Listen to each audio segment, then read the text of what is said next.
I suffer vomiting attacks. And when I start to throw up, I can't stop. And when I say that, I mean full-blown dry heaves for 12, 14, 16 hours. If I walked in or out of any dispensary, I look about as healthy as they can get. I am about as healthy as they can get.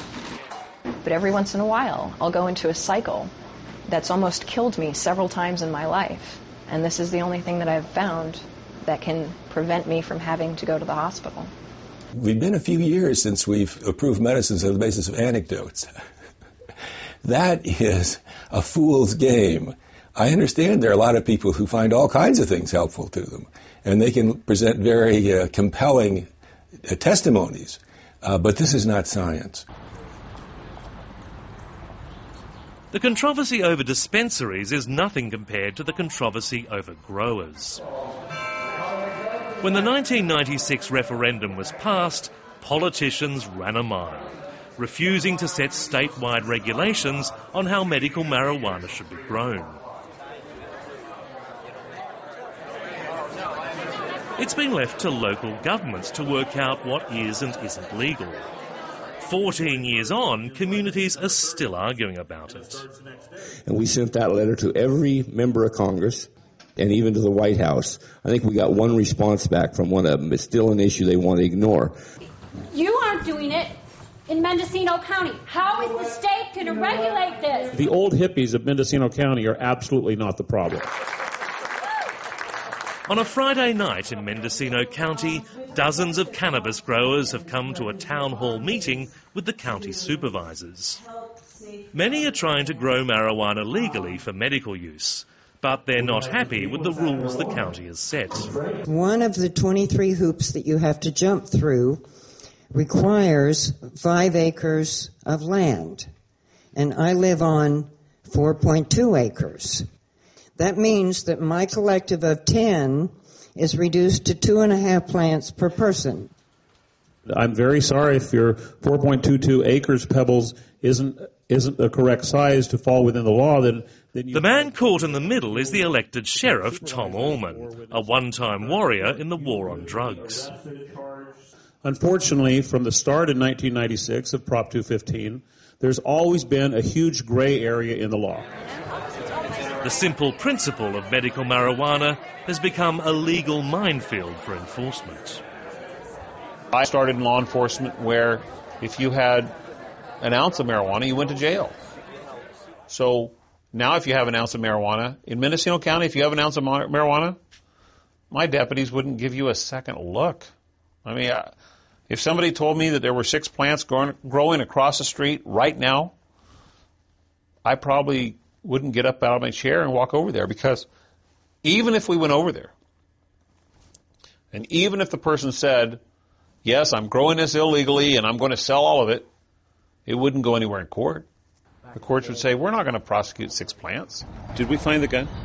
Not yet. Sheriff Allman's problem is that most people aren't trying to follow the law, they're trying to bend or break it. So we have the car and we have 2 of the bad guys. One of them still out. From home invaders to international drug syndicates.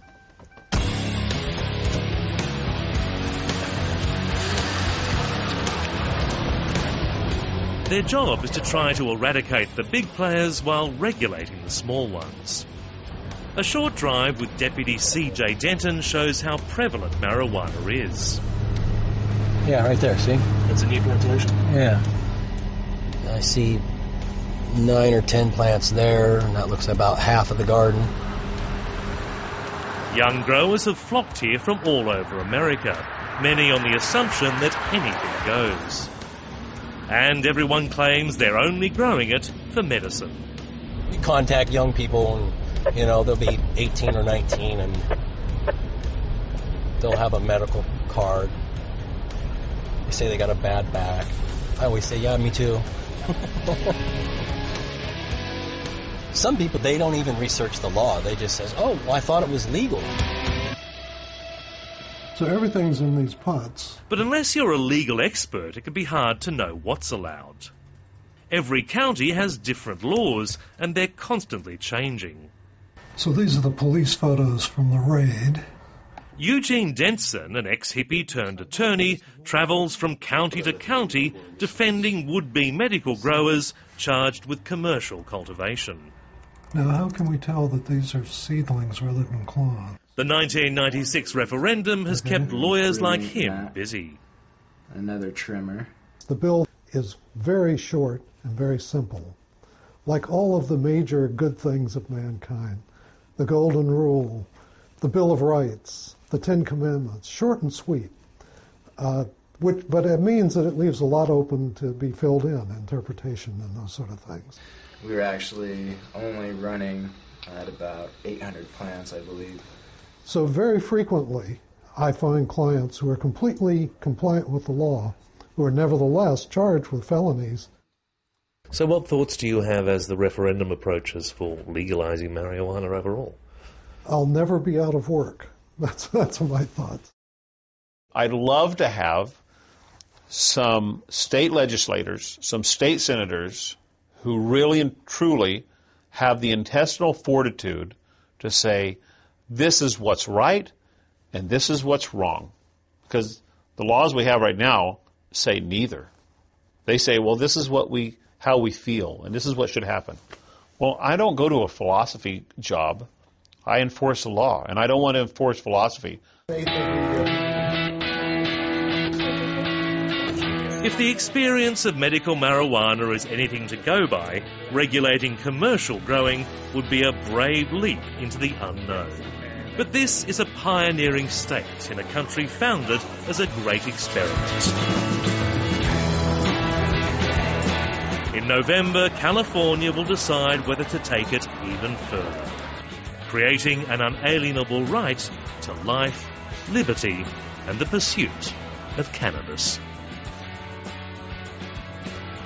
You know, Allen Ginsberg said to me in the late 1960s, marijuana will be legal in 5 years. Well, he's died, marijuana's not legal. I don't think I get into the prediction business. I would say that it is now closer than it's ever been in my lifetime, but I don't know what's going to happen. That's it? That is it. Thank you.